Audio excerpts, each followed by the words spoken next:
Hello guys, तुम्हाला तर माहिती होतं आमच्यावरचा स्लॅब होता. स्लॅबनिमित्त आम्ही काही स्पेशल बनवलं होतं, घुगऱ्या आणि शिरा.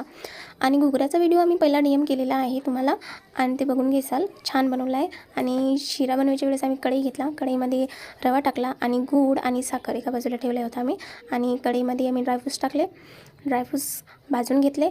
पहिलं तर आम्ही रवा भाजूनच घेतलेला आहे पूर्ण, आणि काही बाकी रवा राहिलेला होता भाज्याचा, तर ड्रायफ्रूट्समध्येच तो रवा मी टाकला आहे आणि खूप भाजून घेतला आहे. त्याची स्मेल छान येईपर्यंत लाल लाल भाजून घेतला आहे. आणि नंतर एवढा भाजला आहे तो, तरी पण होतच नव्हता, कारण गॅसवरती तर बापरे काही सांगायचंच नाही आहे.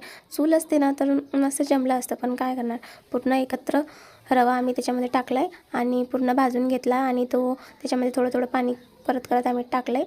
मस्तपैकी गरम पाणी टाकलं आहे आणि मस्त होऊ दिलं आहे. त्याच्यामध्ये फिरवल्या जात नव्हतं. मग नंतर आम्ही एक गंज घेतला, गंजामध्ये आपण अर्धा अर्धा केला शिरा गंजामध्ये आणि कढईमध्ये. आणि मग गंजामध्ये आम्ही थोडं थोडं पाणी टाकलं आहे, गूळ टाकलं आहे, मस्त फिरवलं आहे. ते मस्त होऊ दिला.